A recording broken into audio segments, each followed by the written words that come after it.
Cruzando as Conversas. Oferecimento Galeazzi Sul. Há 40 anos, a evolução dos metais.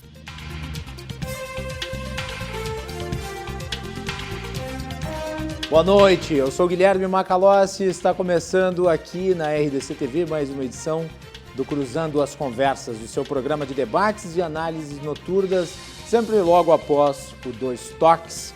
A partir das 22 horas, nós trazemos para você a repercussão dos assuntos que foram destaques aqui no Rio Grande do Sul e no Brasil, com bate-papos, debates e muita informação.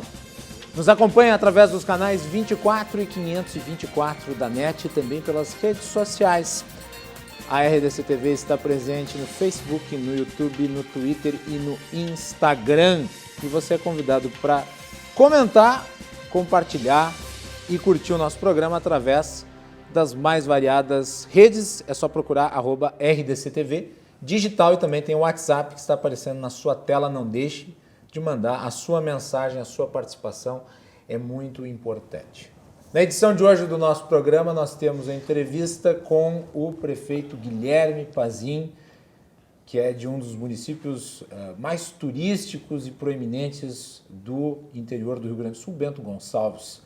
Guilherme, seja muito bem-vindo, é um prazer recebê-lo no Cruzando as Conversas. Muito obrigado, Macalossi, Guilherme Macalossi, meu xará. É isso aí. Muito boa noite, Silvio, muito boa noite, Lúcio, e a todos que nos assistem por todas essas oportunidades de comunicação.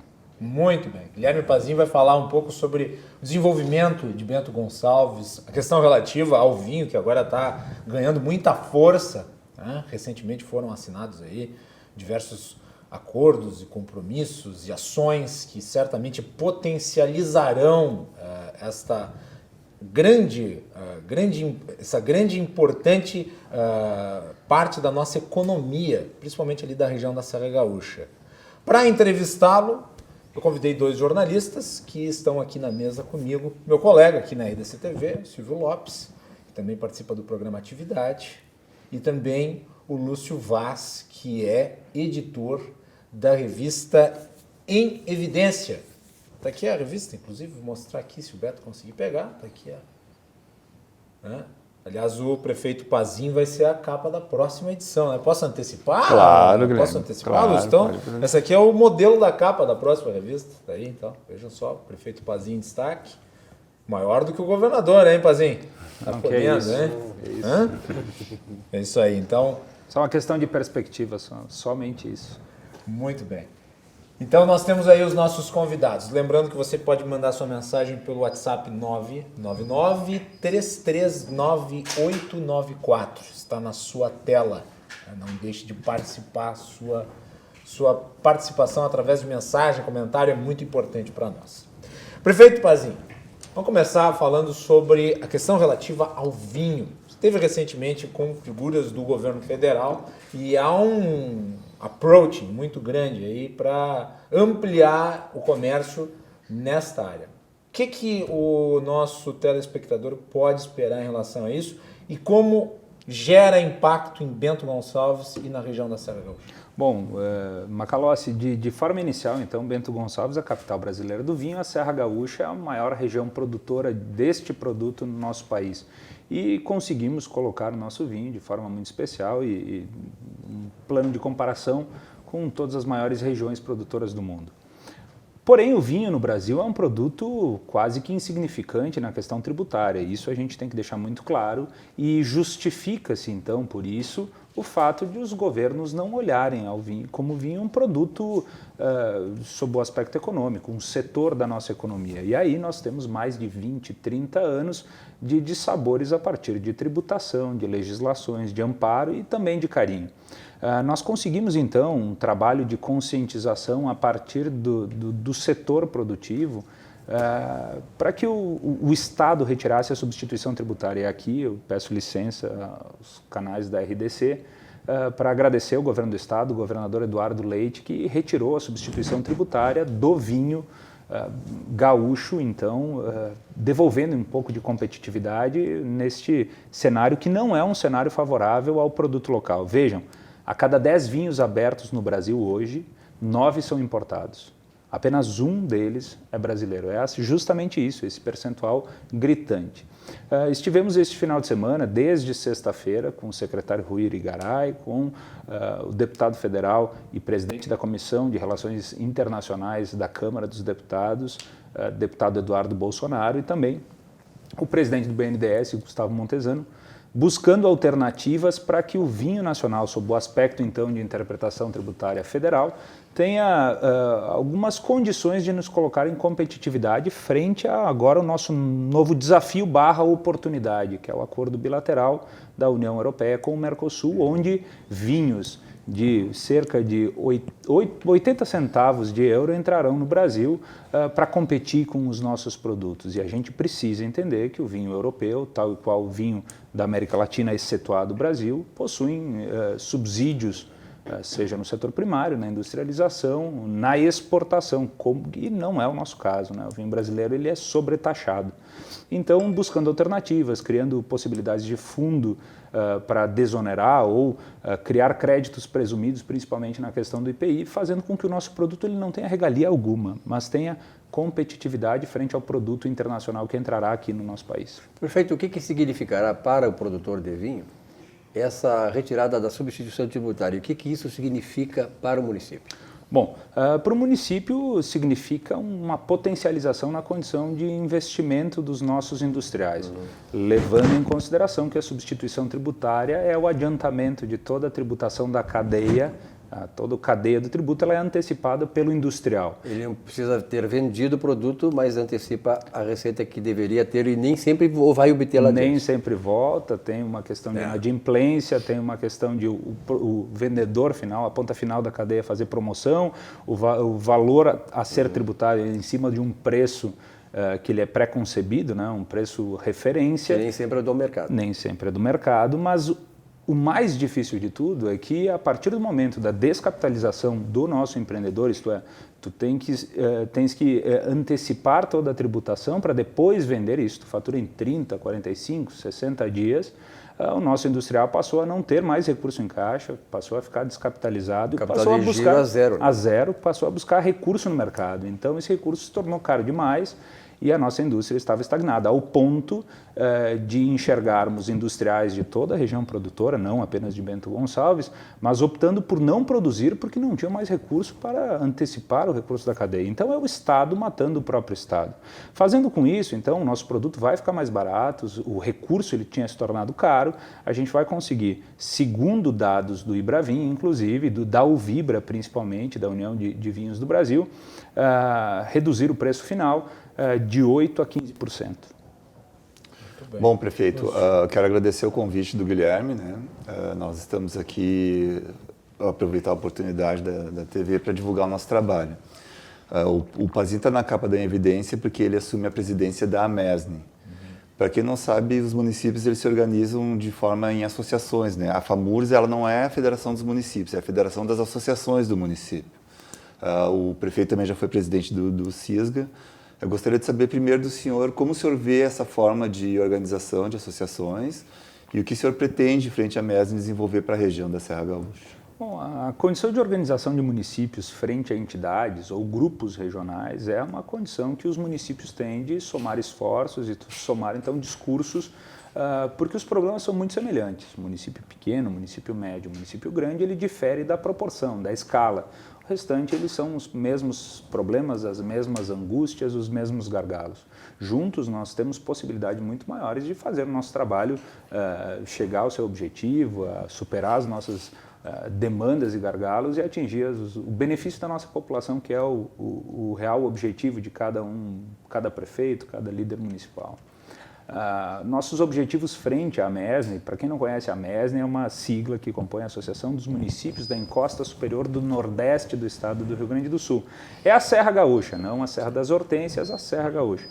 E nós temos diversas pautas. O primeiro delas que nós superamos junto à Secretaria de Estado, que era a busca de uma referência em traumato-ortopedia de alta complexidade. Estávamos desprovidos dela, descobertos dessa situação. E conquistamos junto ao Hospital de Farroupilha. Agora nós temos a pauta dos acessos asfálticos, a Zona Franca da uva e do vinho, estamos apoiando o Porto de Torres, um projeto ousadíssimo e de capital privado que nós estamos aplaudindo junto ao senador Luiz Carlos Reis e tantas outras situações que estamos ponto a ponto buscando atender elas. Prefeito, aproveitando a questão do vinho, ele pergunta o seguinte, qual é a participação da cadeia do vinho no orçamento do município? E, em segundo lugar, vou colocar uma questão, antes de vir aqui para a televisão, eu fui no supermercado aqui e encontrei um cidadão que já falava espanhol. Aí eu queria conversar com ele, ele era chileno. E ele estava escolhendo vinho no supermercado. E eu perguntei, o senhor é chileno? Eu sou chileno. Aí, o senhor bebe vinho? Eu estou levando vinho aqui de vocês, porque o vinho de vocês é muito bom. Então, isso mostra que o nosso vinho começou a ter uma certa importância, até pela qualidade que desenvolveu a partir da década de 90, quando as varietais melhores do vinho vieram para cá se desenvolver. Que antes nós tínhamos só aquela uva Isabel. O que vocês estão fazendo para aumentar o consumo de vinho no Brasil, que ainda é baixo? Pelo que os dados que eu tenho é 2 litros ano, contra mais de 100 na Argentina, Chile, etc. e tal. 56 na Argentina, 56, média também em Chile. Mas no Brasil é muito baixo ainda, 2. 1,9 a 2 litros por 2 habitante litros por habitante per capita. O que vocês estão fazendo para aumentar o consumo do vinho? Bom, esse é um trabalho que o próprio setor do vinho, junto com a Secretaria de Estado da Agricultura, onde o Estado tem o Fundo Vites, que é um fundo de parte da tributação do vinho gaúcho, que ele é utilizado para promoção. É um trabalho que é muito bem feito, o Ibravin faz um trabalho de excelência e nós estamos subindo, pouco a pouco, uma condição de consumo a partir da criação do hábito, né? Há muito tempo se trabalha a questão do beba vinho nacional num país onde não possui cultura de vinhos. Então, se cambiou esse tema, esse mote, e passou-se então a trabalhar a questão beba vinho. Depois de beber vinho, a gente vai evoluindo o paladar e vai buscando esse cliente com os nossos produtos locais. Até porque o grande concorrente do vinho aqui no Brasil é a cerveja, que o consumo é 60 litros per capita ano. Nós lá da Serra, a gente puxa muito para cima nesse percentual, né? Nós estamos praticamente equivalentes ao consumo per capita do Vaticano ou de Portugal, que eles já estão cerca de 60 litros per capita ano. O Vaticano é 76 per capita ano. O detalhe é que a força na Serra Gaúcha nesse sentido é grande em 3 tipos diferentes de consumo de bebidas alcoólicas. No caso, o vinho, a cerveja, que agora está se criando uma grande quantidade de indústrias artesanais ali, e o moscatel. E o moscatel. Nós temos também uma questão que a gente vem iniciando um trabalho, e aqui vai ser uma das nossas grandes bandeiras, tirar a classificação da bebida vinho como bebida alcoólica. E vejam, não é algo esdrúxulo, tendo em vista que apenas o Brasil, como país produtor, considera o vinho uma bebida alcoólica. Todos os demais países são alimentos. Inclusive, no ano, salvo engano, no ano de 2004, talvez 2006, a Assembleia Legislativa do Estado do Rio Grande do Sul, por unanimidade, aprovou o projeto de lei do então deputado estadual Estilac Xavier, onde considerava o vinho um produto agroalimentar. Depois ele foi vetado pelo governador, salvo engano, na época o governador Rigoto, por algumas questões de ordem particular dele, mas nós queremos retomar essa situação. E muito embora nós tenhamos diversos obstáculos pela frente, de convencimento, isso vai resolver toda a questão tributária. Nós não falaremos mais na questão tributária tão logo nós reclassificarmos o vinho como bebida alimentar. E isso nós estamos trabalhando também no Congresso Nacional. O vinho é tão remédio que nas bodas de Canaã, está na Bíblia, Jesus transformou água em vinho. Né? Para aquela festa lá. Mas com relação a só um detalhezinho, o senhor falou do chileno, né? Estão querendo fazer uma releitura do processo bíblico, né? Que eu acho um pouco pesado, mas talvez os nossos espectadores eles não saibam. O Chile, o Ministério da Agricultura chileno admitiu então uma portaria ministerial onde permite que seja adicionado até 7% de água na garrafa. Vejam, esse vinho entra no Brasil. Aqui no Brasil, nós proibimos a adição de água dentro do projeto. Então, quando a gente compra por rótulo, e aqui não estou de forma alguma dizendo que o vinho chileno não é um vinho de qualidade, sim, possuem vinhos de excelentes qualidades em todos os países, mas o cliente não sabe o que está bebendo. geralmente tu compras por rótulo. Vai pelo importado. Vai pelo importado. E O vinho brasileiro, como tu bem colocasses, Silvio, ele teve um salto de qualidade muito grande da década de 90 adiante. 90 e isso se dá muito, obviamente, pelo enriquecimento cultural do consumidor, isso se dá pelo trabalho muito claro do a antiga Agrotécnica Federal, hoje Instituto Federal com a Escola de Enologia. E pelos colonizadores italianos, né? Sem sombra de dúvidas, pela Embrapa Uva-Vinho, que faz um trabalho de pesquisa, um trabalho científico muito forte. E o mercado, né? O mundo ele se abriu, o mundo global ele te dá acesso a produtos de todos os outros continentes, então tu aguça a tua condição de produzir um produto de extrema qualidade. E qual é a participação, para responder aquela pergunta, do vinho, da cadeia do vinho no orçamento da Prefeitura? Hoje nós entendemos o vinho como um dos motes do nosso setor maior, que é turismo. 40% da economia de Bento Gonçalves advém, então, do turismo. São 51 setores. Todo esse percentual 40%.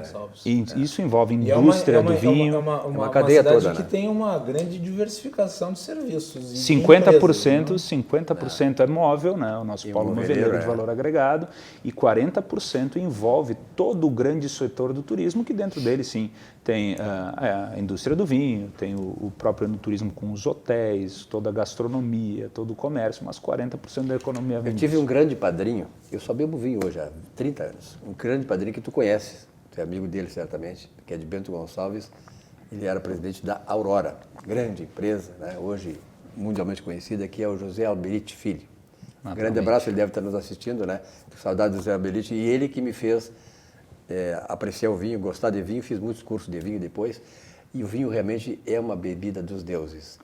E quero dizer uma coisa, eu também conheço o vinho de outras partes, o vinho de vocês, o vinho gaúcho hoje, não perde em qualidade para nenhum outro vinho. Com certeza. Maravilhoso que o vinho gaúcho, hoje ele subiu, né, da serra, ele já se coloca em praticamente todas as regiões do nosso estado, a campanha gaúcha, a Serra do Sudeste, aqui na Barra do Ribeiro nós temos vinícolas como a Laurentian, nós temos lá na fronteira, na Zona Sul, vejam, o cultivo da uva, os parreirais, e também a industrialização do produto com as vinícolas, está fazendo um bem para a economia do estado, está fazendo um bem para as regiões do nosso Rio Grande do Sul, que, nós estamos vivendo um momento realmente bom. Agora, a partir dessas mudanças, esses ajustes finos da nossa legislação, a tributação sendo justa, nós não queremos benefício para o setor, nós queremos justiça, pura e simplesmente, até porque blocos comerciais e blocos de livre comércio pressupõem situações equivalentes a todas as... Uma concorrência leal, né? Justamente. Concorrência leal. Até porque fizemos o dever de casa, os nossos industriais do vinho, os nossos industriais do setor, eles buscaram a qualidade e atingiram um nível de qualidade que nos orgulha a todo momento. Com certeza. Então, agora é o governo entender isso como um produto extremamente importante. Aqui no estado do Rio Grande do Sul nós estamos falando mais de 25 mil famílias que sobrevivem à base ou por causa do vinho, seja na produção primária, seja na indústria. Então, é um produto de extrema relevância para o nosso país, mais de 100 mil pessoas. E há muito cooperativismo na área? Muito. Uma força muito grande o cooperativismo para a produção. Né? E o setor do vinho, sim. Um gigantesco edifício, se não me engano, da cooperativa... Aurora. Aurora, um investimento muito grande, né? Um investimento de 60 milhões, justamente uma unidade de sucos na entrada do Vale dos Vinhedos, uma unidade de sucos, uma unidade interessante, unidade 4 da Aurora, e faz com que a gente entenda, assim, como um grande ponto de desenvolvimento da nossa economia gaúcha.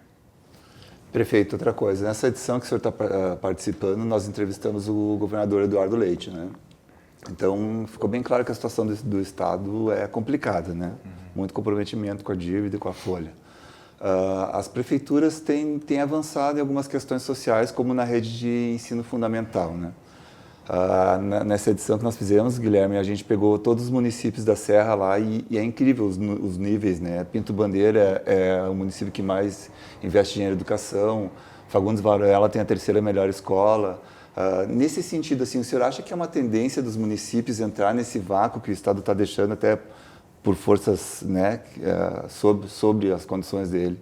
O senhor acha que, como é que o senhor analisa essa questão da municipalização do ensino fundamental e se existe a possibilidade de num futuro não muito longínquo, dos municípios assumirem também o ensino médio. Olha, eu acredito que sim, a Serra Gaúcha, ela tem muito essa condição, assim, uma característica, né? Não pode dizer que é uma questão dessa gestão, mas é uma característica dos municípios investirem em educação, principalmente aquilo que afeta a causa municipal, que é o ensino infantil e também ensino fundamental. Agora, com essa retirada gradativa do Estado do ensino fundamental, é uma tendência, como bem colocasses, Lúcio, da municipalização, eu vejo como algo a ser organizado. Na verdade, eu sou um pouquinho mais progressista no entendimento. Eu gostaria de avançar um pouquinho mais. Veja, a Federação Brasileira ela é um jabuti, né? É muito difícil para nós. Eu sou formado em Direito também, né, Macalossi? Em Direito. É difícil entender. Veja, a saúde ela é tripartite, né? A saúde básica dos municípios é a atribuição do município, a média complexidade deveria ser do Estado, a alta complexidade do governo federal. Hoje o município faz a saúde básica, média complexidade e também complementa serviços de alta complexidade. A educação, bom, ensino infantil, as creches são dos municípios, ensino fundamental também, e ensino médio deveria ser do Estado apenas, mas não é. Existem municípios, inclusive Bento Gonçalves, que se arrisca no ensino médio, faz um bom trabalho. As universidades deveriam ser federais, mas nós temos federais, nós temos estaduais, tem alguns casos no Brasil com universidades municipais. A segurança deveria ser função do Estado, mas os municípios possuem as guardas, o governo federal tem a Guarda Nacional e outras situações mais. Vejam, eu sou um daqueles, e existem vários prefeitos no país que buscam uma organização da nossa Federação Brasileira, dividindo então atribuições, ok, se nós somos 3 entes da Federação e não é muito justo isso nos dias de hoje, mas que separem então, o município vai fazer saúde, o município faz educação ou o município faz segurança. Vamos dividir bastante isso, vamos fazer com que o município seja responsável por uma dessas áreas do início ao fim, ou se inverte a pirâmide tributária e nos dê condições de fazer os investimentos necessários. Dentro de todo o processo federativo e o princípio da proximidade, nós vamos entender que o município é o ente que não possui recursos, mas quando possui, é o ente que melhor executa, porque está próximo do problema, é cobrado pelo cidadão, é cobrado pelas câmaras de vereadores, que são extremamente atuantes e necessárias, obviamente. Nós somos cobrados pelo Ministério Público Estadual, pelo Ministério Público Federal, por tribunais de contas, isto é... E o prefeito vai em cana mais fácil do que o presidente da República. Né? Com toda certeza. Eu já vi prefeitos, colegas condenados, mas eu nunca vi os outros entes responderem na sua proporção do recurso. Então, quem sabe inverte de uma vez, e eu fiquei muito animado, porque o ministro Paulo Guedes, ministro da Economia, tem um discurso muito forte e anuncia para o segundo semestre deste ano o início da tramitação do projeto que visa a rediscussão da nossa federação, o famoso Pacto Federativo, que eu nasci escutando e hoje, no meu segundo mandato, continuo a ouvir esse tão sonhado momento. Né? Esse Pacto Federativo, ele também tem um centro principal, que é a questão da reforma tributária. Né? Então, também, né? Quer dizer, essa questão da reforma tributária me parece que é fundamental para o município. Mas, prefeito, eu não sei se o Macalossi vai fazer um intervalo aí, porque eu queria entrar num outro assunto. Não, mas tu pode seguir, a gente ainda tem tempo para o intervalo, tu pode ir abordando os assuntos que tu acha que são adequados. A questão da reforma previdenciária. É importantíssimo. Exatamente, porque, veja bem, afeta todos os municípios. Exatamente. Eu imagino que o prefeito esteja aflito com o fato dos municípios não estarem presentes ainda. Mas tem informações também. Eu, como economista, eu já há muito tempo ouço falar nisso, na questão do Pacto Federativo, a repactuação do Pacto Federativo, a reforma tributária, e eu brinquei muito sobre esse assunto com o Germano Rigoto, ex-governador, que é um cara especializado nesse assunto, né? É um apóstolo nessa questão da reforma tributária. O ex-governador esteve aqui no programa, faz questão de um mês e pouco, ele falou muito sobre isso. Sobre a necessidade de a reforma só ser completa com estados e municípios presentes. O Pacto Federativo e uma reforma tributária que seja justa. Mas ele pergunta o seguinte, o que seria, na sua visão, como prefeito de uma cidade importante, maravilhosa, como é Bento Gonçalves, amo Bento Gonçalves, o que precisa acontecer do ponto de vista tributário, tanto em nível federal quanto em nível estadual, para que os municípios possam ter um pouco de desafogo. E essa questão da previdência, dentro desse contexto todo, se fosse dado ao prefeito definir se entra ou não na reforma previdenciária nacional. O senhor entraria ou não? Não, nós precisamos entrar, é uma questão de sobrevivência dos municípios. Hoje é uma situação, e falo isso de forma muito tranquila, além de presidente da AMESNE, da nossa associação regional, estou vice-presidente da FAMURS, da Federação das Associações dos Municípios. E o presidente Dudu Freire, presidente da nossa entidade maior, prefeito e presidente da nossa entidade maior, solicitou que eu encaminhasse então e mediasse um grande encontro que ocorreu na última sexta-feira aqui na capital, aqui em Porto Alegre, no auditório Romildo Bolzan, do Tribunal de Contas do Estado. Este encontro era um debate com os 3 senadores da República, o senador Luiz Carlos Reins, o senador Lazier Martins e a suplente do senador Paulo Paim. O senador Paulo Paim não pôde se fazer presente, mas ela veio com toda a condição de debate. E a cobrança, então, o pedido dos nossos representados, dos municípios do estado do Rio Grande do Sul, era que os 3 senadores liderassem um processo de inclusão dos municípios e dos estados numa PEC paralela. Mas e essa é a negociação. Contra a reforma. Ele é contra a reforma, mas nós não estávamos pedindo o apoio à reforma, porque a reforma é um ponto pacífico no Senado. Hoje se contabiliza, a partir da CNM, da Confederação Nacional dos Municípios, cerca de 60 a 66 votos no plenário do Senado a favor da reforma da Previdência. Necessidade. O encontro, nós estávamos tratando da PEC paralela que insere, então, estados e municípios na reforma da Previdência. E aí, a representante do senador Paulo Paim e os 2 senadores presentes, aqui quero referenciar e agradecer os 3 senadores do estado do Rio Grande do Sul, são favoráveis à inclusão dos estados e municípios. Vejam, nós não estamos discutindo nesse momento a reforma da Previdência. Aqui eu sou extremamente favorável. Nós estávamos discutindo a inserção dos municípios e do estado, e aí nós ficamos muito felizes. Falava então, e levantando todos os aspectos que vivem então os nossos prefeitos, os municípios do estado do Rio Grande do Sul, os serviços já estão precarizados de forma ou outra. Não existe município no estado do Rio Grande do Sul que trabalha com sobra de recursos, até porque nós estamos numa crise tributária municipal já alongada há muito tempo. Nós já estamos estressando demais e esticando muito essa corda, esse elástico. Me lembro, por exemplo, da complicação financeira que os municípios enfrentaram quando o governo federal, através das ações da Dilma Rousseff, cortava recursos do IPI, lesando o fundo de participação e incidindo, obviamente, sobre as receitas esperadas, e vários municípios acabaram não conseguindo realizar os seus orçamentos. Né? Vejam, essas benesses acontecem no governo federal em cima dos impostos, né? Que eles são compartilhados, não em cima das contribuições que são exclusivas do governo federal. E aí fazer benesse com um chapéu alheio é incrível. Já tem aquela baita concentração, mais essas coisas aí. É demais, né? Mas a gente sobreviveu e os municípios, apesar de tudo isso, sem sombra de dúvidas, precarizaram de forma ou outra os seus serviços. Os municípios não têm aquela condição de investimento que os prefeitos da década de 90... Quanto é que vocês gastam lá com o pessoal? Hoje nós estamos em 48% a 49%. Existem municípios que já superaram e muito o limite de 54%. E agora com a guarda, prefeito, o senhor colocou a guarda municipal. Colocamos dentro, a guarda municipal e estamos, religiosamente cumprindo com os nossos percentuais legais. Mas com 49 agora e a guarda não chegará ao limite da lei de responsabilidade. De 54% não, nem tem como. Não. O que significou para Bento essa guarda lá? Olha, significou um pouco mais de tranquilidade no momento em que a segurança pública é um clamor do nosso povo. E a gente precisa de toda a forma do mundo admitir esses novos investimentos. E eu relutei muito, viu, Macalossi, em trabalhar com guarda civil. Relutei demais. Por quê? Até porque é um limite que o prefeito passa e não retorna.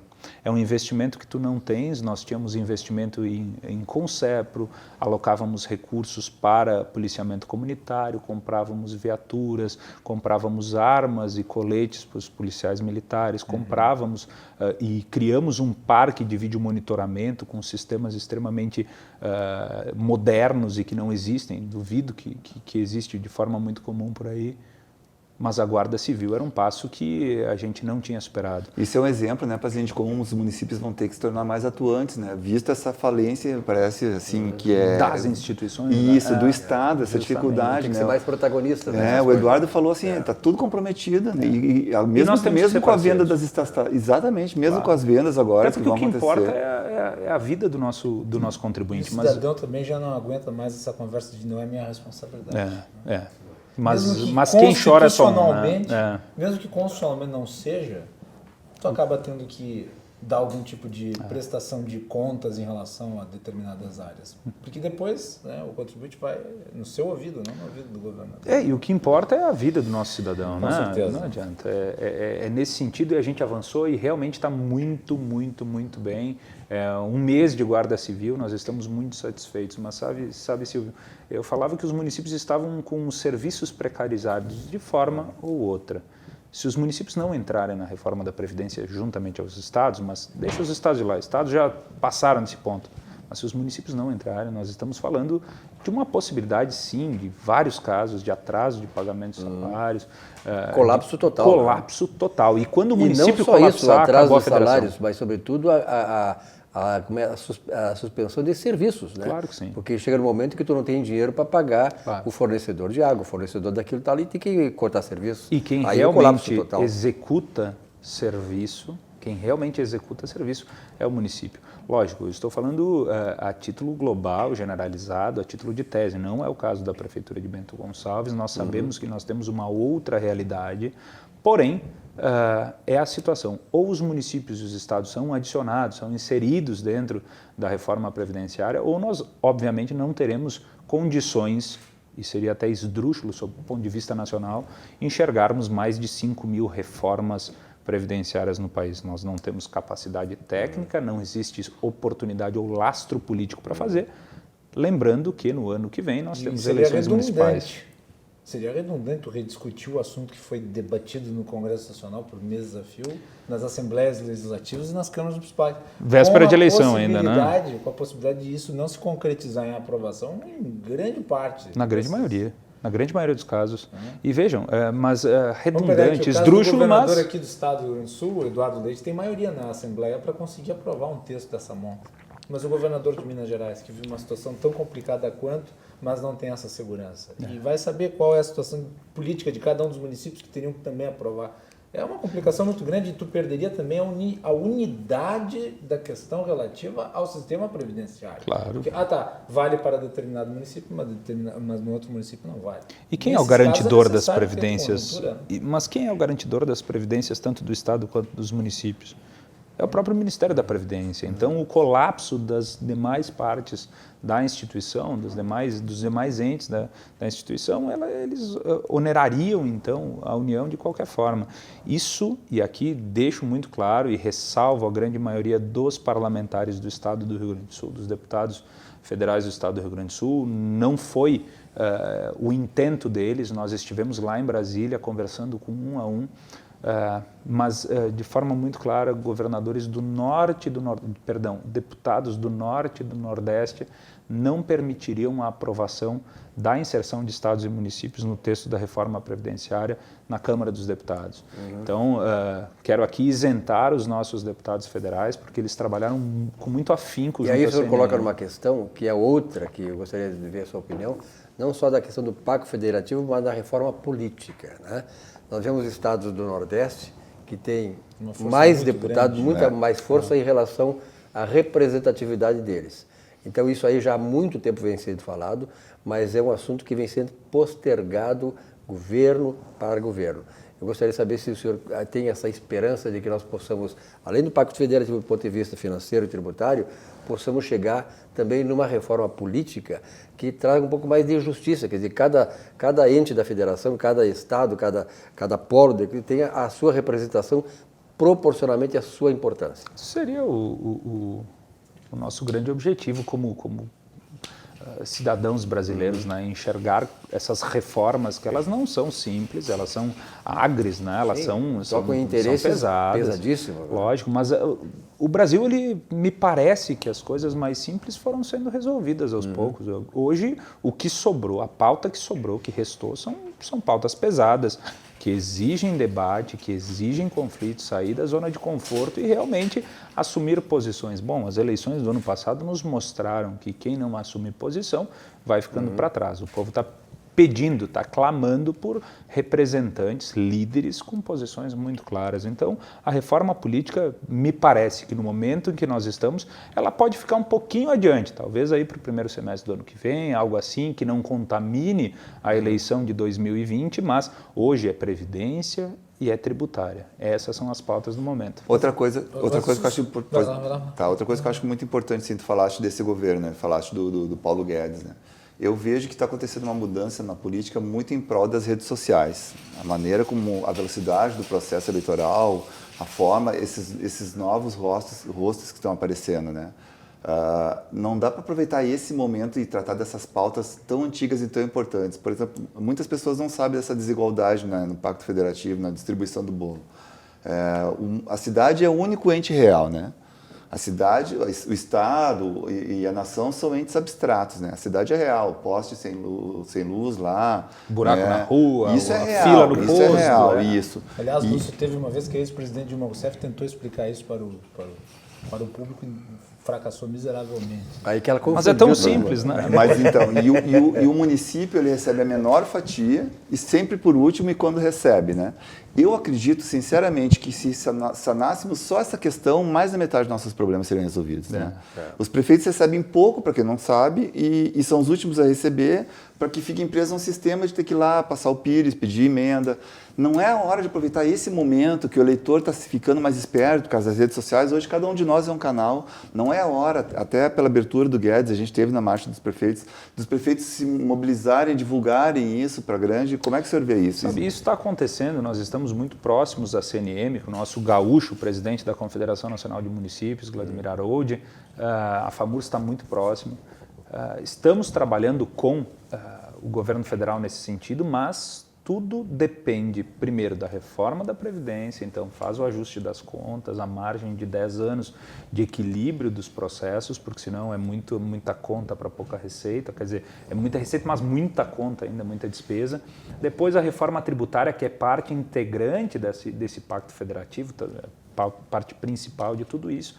E aí a gente entra com, né, eu sou só um prefeitinho, né?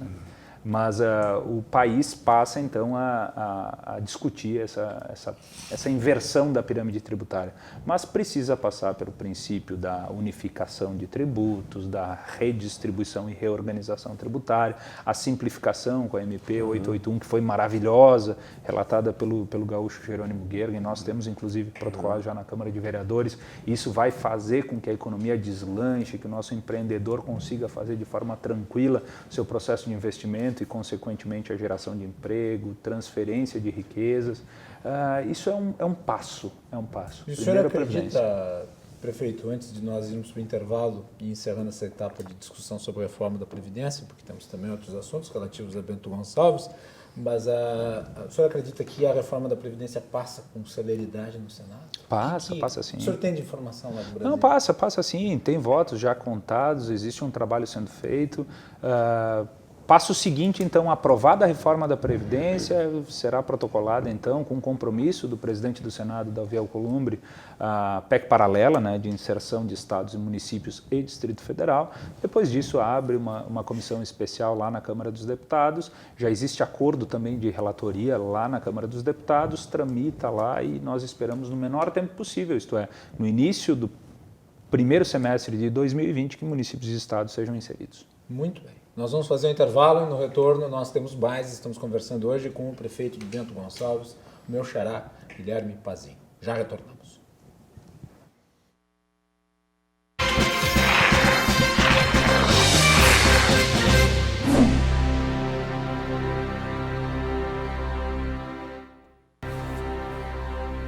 Estamos de volta aqui na RDC TV, com Cruzando as Conversas. Hoje conversando aqui com o prefeito de Bento Gonçalves, Guilherme Pazin. Você nos acompanha através dos canais 24 e 524 da NET, também pelas redes sociais. Não deixe de participar enviando a sua mensagem através do nosso Facebook, @RDCTV Digital. É só procurar no chat do live stream e enviar a sua mensagem. E também pelo WhatsApp, que está aparecendo na sua tela nesse momento. A RDC também está no Twitter e no YouTube. E com as atualizações da nossa programação e dos bastidores no Instagram.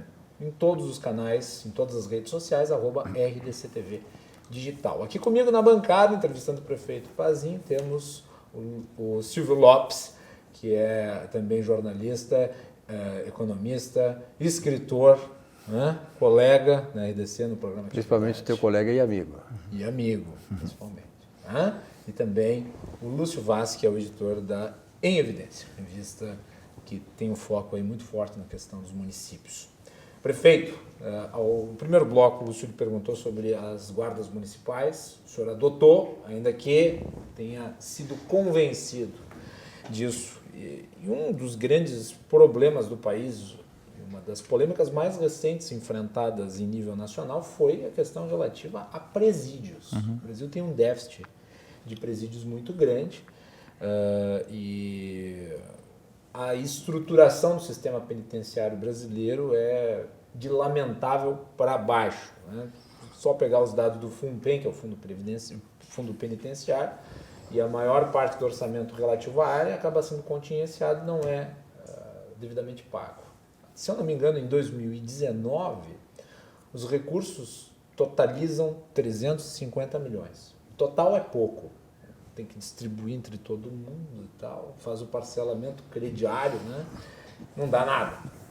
Ainda assim, só uma parte foi disponibilizada. Bento Gonçalves, houve a construção de um presídio novo. Como é que foi o processo de constituição desse presídio? Como é que ele funciona? Como é que ele vai se operacionalizar? Ele serve de modelo de referência para outros lugares? Serve sim, Macalossi. Para aqueles que conhecem Bento Gonçalves, sabem que o presídio regional, né, um presídio de referência regional, ele se encontra no centro da nossa cidade, a 2,5 quadras da prefeitura, com 5 escolas no entorno, comércio e moradias. Obviamente não é o local mais adequado para um presídio estar. Antigamente era o lugar... Era longe, né? Era longe, era fora da cidade. Hoje já está no centro de Bento Gonçalves. Mas é um presídio de 98 leitos e 350 apenados. E se eu não me engano, eu acho que... Qual a idade desse presídio antigo? É antigo. Ele é antigo. Eu acho que meu avô, quando ele foi promotor em Bento Gonçalves, deve ter colocado alguns lá. Deve ter colocado alguns. E que mereceram, por sinal. Mas Bento Gonçalves há muito tempo luta para tirar o presídio do centro da cidade. Em 2006, o então prefeito adquiriu uma área, doou ao município uma área afastada do centro da nossa cidade, na linha Salgado, no bairro do Barracão. E de lá para cá nada se mobilizou, o Estado não construiu ou não havia construído e os prefeitos de Bento Gonçalves tratavam como um problema, ninguém queria falar de presídio. Quando assumi em 2013, elenquei essa como uma das grandes pautas nossas, a retirada do presídio do centro da cidade, e os governos que sucederam então passaram a alegar que o Estado não possuía recursos para tal. E construímos uma forma que o próprio Estado admitiu, aprovou na Assembleia Legislativa, que é a permuta de bens inservíveis por área construída. Isto é, fizemos um levantamento de todas as áreas consideradas inservíveis do Estado na nossa cidade, fizemos um levantamento e uma avaliação prévia, apresentamos para o Estado isso e o Estado utilizou esses imóveis como parte do pagamento. Cerca de 2/3 da obra foram pagos com imóveis e 1/3 com uma complementação do Fundo Penitenciário Estadual.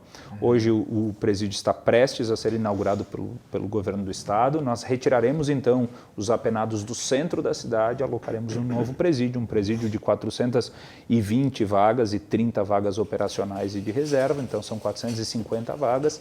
Fora do centro da cidade, nós iremos demolir. Mas ele vai ser mais destinado aos criminosos locais ou ele vai receber criminosos de fora, a depender de como está o número de vagas no Estado? Porque a situação é calamitosa. Né? Calamitosa. O ideal seria que, pelo menos, os estudos relativos a como se organiza o sistema penitenciário ideal é você manter sempre isolados nas suas respectivas regiões os criminosos. Mas nós sabemos que é assim. O benchmark do preso é perigoso, né? Viajar e conhecer situações diferentes e dever favores complica muito. Mas a tendência dele, ele é um presídio que ele é regionalizado, são 14 municípios que têm esse presídio como referência, municípios do entorno. Então a tendência é que eles sejam ocupados pelos atuais presos, né, apenados da área central de Bento Gonçalves e complementados com a nossa demanda, que a demanda da nossa microrregião, ela perpassa aquilo que nós estamos alocando dentro do presídio local. Nós temos presos que já estão reclusos em Montenegro, em Osório, aqui em Porto Alegre, em tantos outros lugares. Vejam, quero aqui dizer que vai ser um grande alento, uma segurança para os agentes penitenciários, porque é um presídio modular, completamente referenciado, um padrão elevadíssimo, uma dignidade tamanha para os apenados, e nós, como Estado, estaremos realmente dando condições de ressocialização.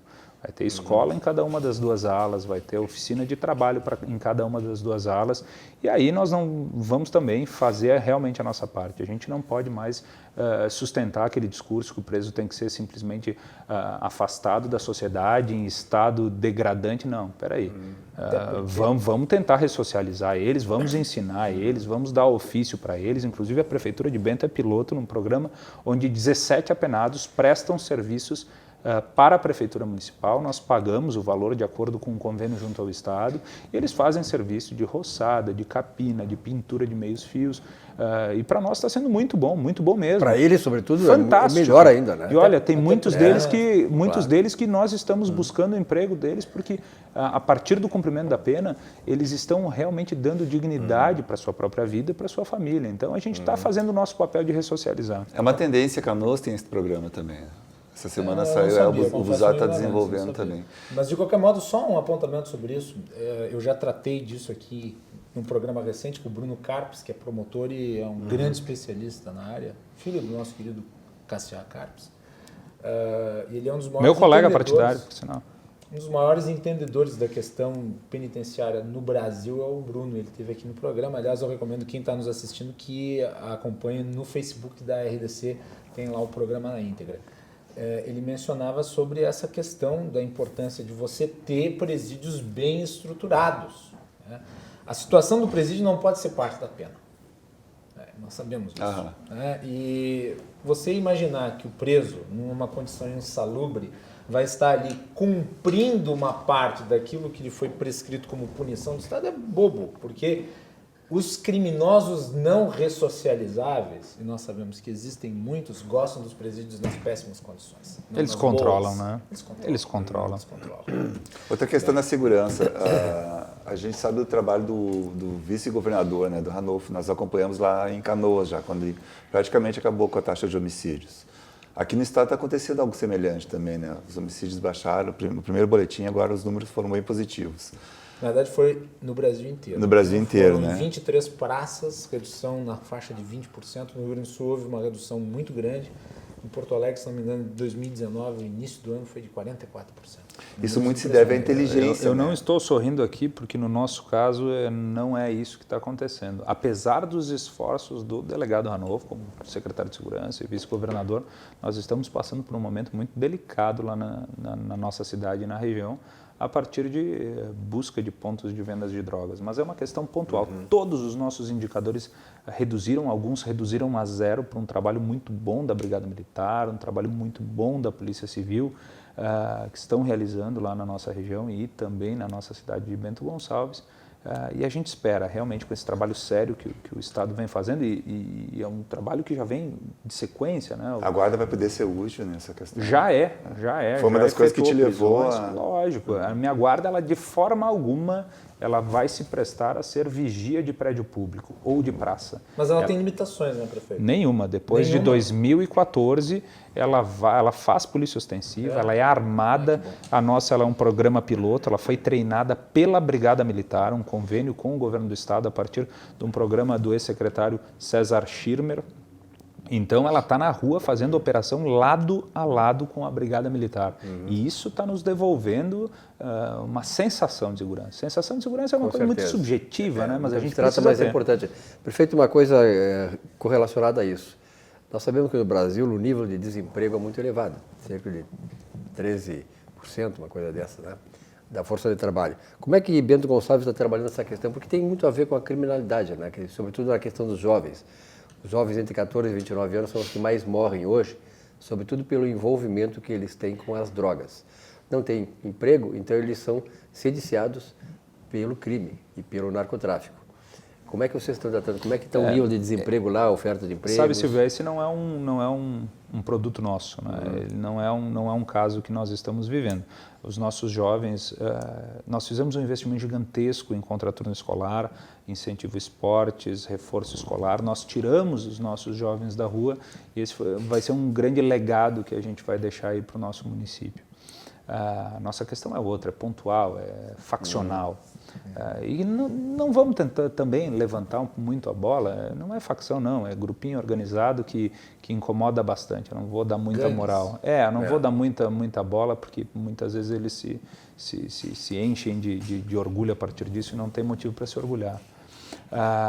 Mas Bento Gonçalves vem fazendo desde esse programa de contraturno, de ensino e educação profissional, o trabalho que nós fizemos em captar novas empresas e incentivar aquelas existentes a ampliar sua matriz produtiva com uma lei de incentivo super moderna, não aquelas coisas do passado, diária, não. É benefício tributário e temporário a partir da evolução do teu quadro, da tua vontade. Nós atingimos um estabelecimento de metas, cobranças e metas. Com toda certeza. Claro. Cobrança, metas e parceria, né? Parceria, a gente trabalha com isso. A gente atingiu um percentual que, segundo o presidente do BNDES, Gustavo Montezano, que esteve conosco, como relatei anteriormente, chegou a zero técnico, né? O zero técnico de desemprego, que é 2,44% de desemprego. A gente não diz pleno emprego, sabe, Macalossi, porque a gente sofre com esses 2,44% de pessoas que ainda não atingiram. Mas quando o Macalossi falou em pleno emprego, quando eu comecei a estudar economia, e aí eu quero colocar, lembrando que o Macalossi falou, essa questão de pleno emprego, se diria que 3% da força de trabalho desempregada é chamado exército, né, de salvação no sentido da economia, ou seja, são pessoas que têm que estar disponíveis do ponto de vista da teoria econômica, estou dizendo. Claro. Tem que estar disponível para qualquer eventualidade de uma oferta maior de emprego ter essa força de trabalho disponível. E aí, por isso que chama de pleno emprego. Perfeito. E aí o turismo, o investimento que nós fizemos no setor do turismo, ele auxiliou muito os nossos processos, porque a partir da crise econômica, a miopia da política industrial do país nesses últimos bons anos, fizeram com que o nosso setor moveleiro, que é a base da nossa economia, ela claudicasse. Agora nós estamos com uma perspectiva muito boa a partir do bilateral do Mercosul, o que parece um desafio para o setor do vinho, é uma oportunidade para o setor do moveleiro. O setor do turismo, a prestação de serviço, o comércio, a gastronomia oportunizou muitos caminhos. Então, aqueles que desligados eram das indústrias, eles foram enxergando oportunidades neste crescimento gigantesco que nós tivemos nos últimos anos no turismo local. Então, a gente atinge esse ponto com qualidade, com o pé muito forte no chão. Não estamos vivendo uma bolha, nós estamos construindo essa marca ao longo dos anos em Bento Gonçalves e com perspectivas interessantes a partir do anúncio de grandes investimentos no nosso município. Então, é um momento muito bacana que nós estamos vivendo, um momento, muito embora tenhamos essa situação de segurança, mas é um momento muito positivo que Bento Gonçalves vive. Fazendo nessa revista que eu fiz, tu falaste do turismo, né? A região de vocês é privilegiada. Eu vi que alguns pequenos municípios já estão se organizando para fazer campanhas de turismo conjunta, né? Como é que tu enxerga essa iniciativa e se o teu município também tem essa ação? Claro, é fantástico. Mas pode responder depois do intervalo? Posso. Então tá. Então nós vamos fazer um último intervalo e nós voltamos para o terceiro bloco do Cruzando as Conversas, que tem o oferecimento Galeazzi Sul, há 40 anos, a evolução dos metais. Nós já voltamos.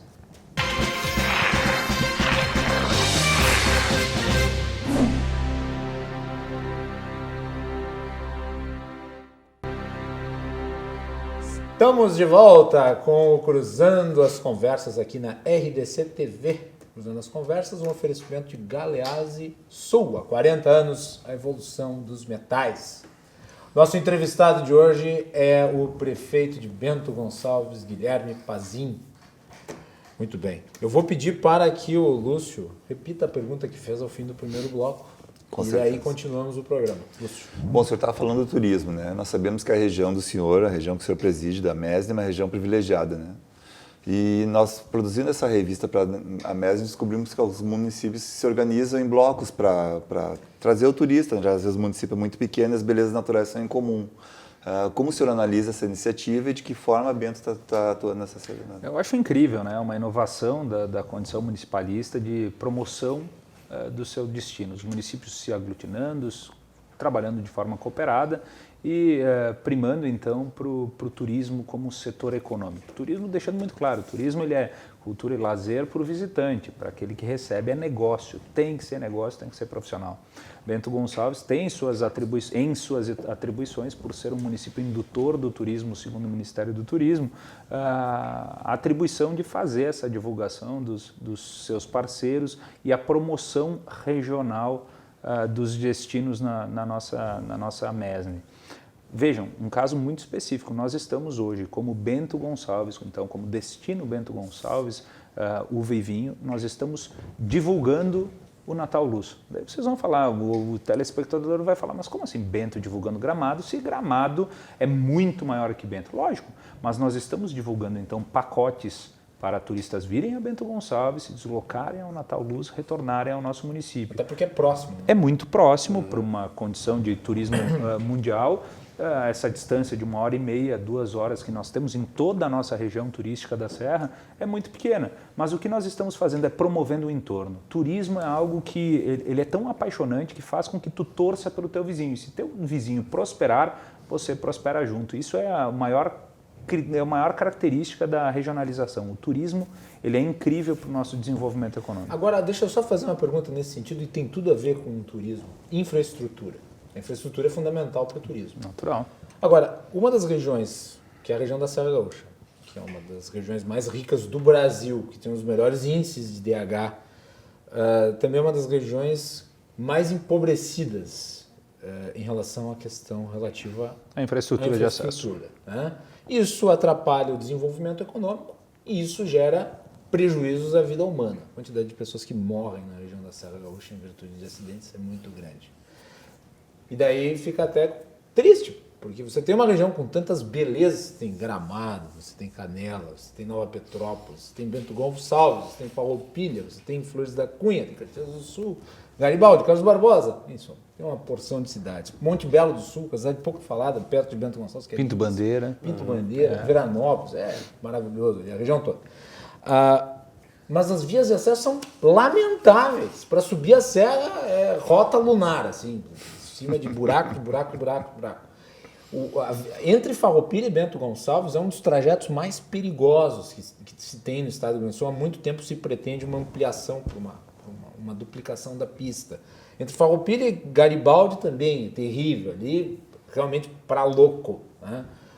O governador Sartori pavimentou um trecho e o resto ficou assim, ficou do jeito que estava. Como é que o senhor vê a questão da infraestrutura e o quanto se perde em termos de turismo e desenvolvimento com a situação do jeito que está? Olha, realmente é lamentável e é foco de um dos nossos trabalhos regionais. Vejam, nós estávamos falando, e você muito bem relatou, Macalossi, que uma questão de crateras assim, nas nossas rodovias. E se espera a duplicação, não vai acontecer. Se não consegue acontecer a manutenção, imagine uma duplicação de via. Justamente por isso nós estamos trabalhando de forma muito tranquila num processo de concessão das vias de acesso à Serra Gaúcha. Vejam, nós não estamos falando daquele modelo de pedagiamento passado, que realmente o pioneirismo do estado do Rio Grande do Sul, na época do governo Brito, ele nos fez pagar alguns processos, porém a nossa ideologia pendular fez com que a gente retrocedesse a zero ao invés de melhorar o que nós tínhamos. 0,80, né? É uma coisa, 8,80, é incrível isso, é uma política pendular, né? Vai para um lado, depois volta a zero. Ao contrário de São Paulo, Paraná e tantos outros estados, Santa Catarina, que melhorou seus modelos. Mas e hoje... isso é muito do gaúcho, não é? Mas a gente tem que... espero que...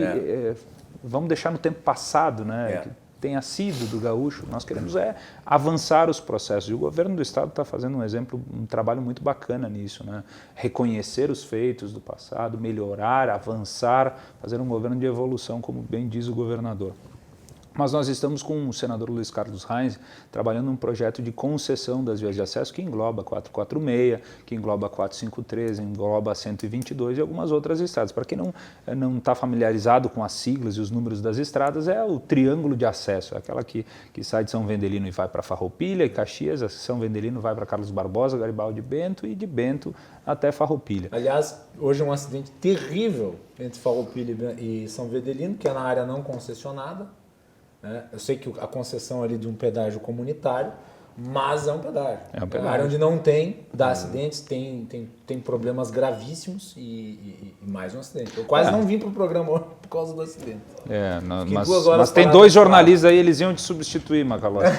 Mas a gente espera que não tenha ocorrido nada de dano fatal aí. Em virtude de um acidente de trânsito, né? É um problema, né? É uma coisa terrível, né? E é isso justamente da tua pergunta, o quanto nós estamos perdendo como economia por causa da nossa infraestrutura, obviamente, vidas é impagável tudo isso.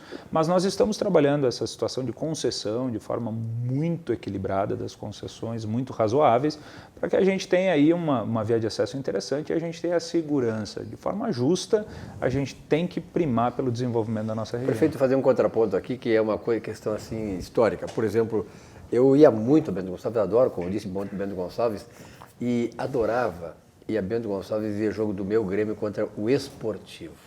Quando é que o Esportivo vai vir a ser protagonista no futebol do Rio Grande do Sul? Porque seria uma forma de divulgação muito importante para a cidade. Né? Silvio, parece que nós combinamos, e aqui os telespectadores precisam entender, nós não combinamos pauta alguma. Agora, no mês de agosto, o nosso querido Esportivo ele completa 100 anos. Que maravilha. Centenário do Clube Esportivo, e a diretoria, a equipe fez um trabalho muito bacana nesse ano e nós conseguimos o acesso. Então, voltamos à divisão de elite do Campeonato Gaúcho.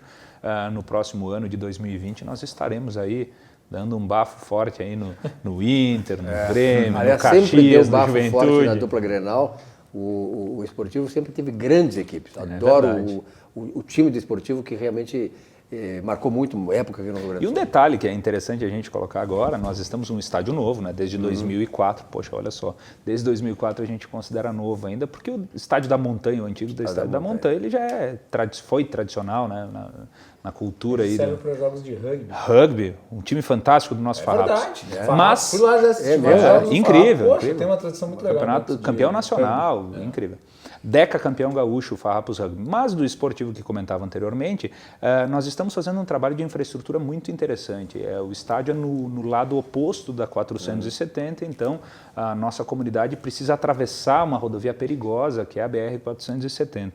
Anunciamos na quinta-feira da semana passada a abertura de edital de licitação de um túnel de acesso à zona norte de Bento Gonçalves, num valor que supera os 13 milhões de reais de investimento, e nós vamos conseguir, nessa grande obra de infraestrutura do governo municipal, dar acesso e segurança à nossa comunidade. Isso para nós é motivo de alegria e, vamos lá, que maravilha. Realização antecipada. Parabéns, Esportivo. Mais uma, falando sobre... depois vamos para o final do programa. Estava falando sobre infraestrutura, né? Tu és também vice-presidente da FAMURS. Aconteceu um movimento bom na Assembleia agora, o lançamento da frente pela Liga dos Acessos dos Municípios. O Dudu Freire esteve em Brasília, falou com o Cherini, o Costela também está mobilizado. Como é que tu vê essa mobilização e como vice-presidente da FAMURS? Muito legal. Tu acha que agora... O governo do Estado está capitaneando, junto com a FAMURS e com a Câmara dos Deputados e o Senado, os nossos parlamentares, os motes, as pautas, os temas de utilização dos recursos da bancada gaúcha, dos recursos de emenda parlamentar. Agora foi destinado uma verba de 8 municípios. 8 municípios. O que acontece? O tema, o ano passado foi agricultura e foi segurança. Certo. Este ano, o governador Eduardo Leite está trabalhando junto com o secretário Costela o tema da infraestrutura, isto é, do acesso asfáltico aos municípios que não possuem acesso asfáltico. Então, recursos das emendas parlamentares da bancada gaúcha, isto é, dos deputados e senadores do Estado do Rio Grande do Sul, irão então para sanar parte deste nosso problema, que são os acessos asfálticos de, salvo engano, 60 municípios. 67.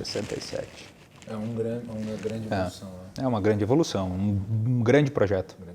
Prefeito, nós estamos chegando no final, mas eu tenho uma última pergunta para lhe fazer. Ano que vem tem eleição municipal. Como é que está a situação do seu município? Tem que ser rápido. Olha, eu não posso mais concorrer, já estou no meu segundo mandato. Nós sabemos que os prefeitos, mesmo saindo, têm influência. Tem influência, mas o nosso trabalho é deixar o município equilibrado, é entregar um município interessante para os próximos prefeitos. Eu sou Bento Gonçalvense, continuarei sendo Bento Gonçalvense, minha família é de lá, minha filha mora conosco lá, eu e minha esposa, e a gente quer o melhor para a nossa cidade. Então a gente vai fazer de tudo para que o próximo prefeito tenha condições de trabalhar de forma tranquila e responsável. E acha que consegue manter a aliança que lhe possibilitou a reeleição coesa? Porque é difícil. Olha, eu tenho certeza, a nossa aliança foi com a comunidade de Bento Gonçalves e a gente foi reeleito a partir disso. Então eu tenho certeza que o próximo prefeito fará a mesma coligação, que é com os 119 mil habitantes de Bento. Muito bem. Guilherme Pazin, muito obrigado por ter vindo aqui ao programa. Sua última palavra. Muito obrigado, Guilherme Macalossi, Silvio, Lúcio, muito obrigado a todos que nos assistem. Foi um prazer vir aqui a Porto Alegre, na RDC TV, falar um pouquinho aí do que nós estamos fazendo e principalmente daquilo que eu entendo por adequado. Foi um prazer estar com vocês, um beijo no coração de todos e fiquem com Deus. Silvio, muito obrigado. Eu que te agradeço e, sobretudo, entrevistar um prefeito com esta visão que tem o prefeito de Bento Gonçalves. Parabenizar você, de Bento Gonçalves, que elegeu ele 2 vezes. Muito bem. Lúcio, muito obrigado por ter vindo. Eu que agradeço a oportunidade. É isso aí. E você confere depois a íntegra dessa entrevista com o prefeito Guilherme Pazin nas nossas redes sociais, no Facebook da RDC TV. É só procurar @RDC TV Digital. Voltamos amanhã a partir das 22 horas aqui nos canais 24 e 524 da NET. Boa noite e até mais.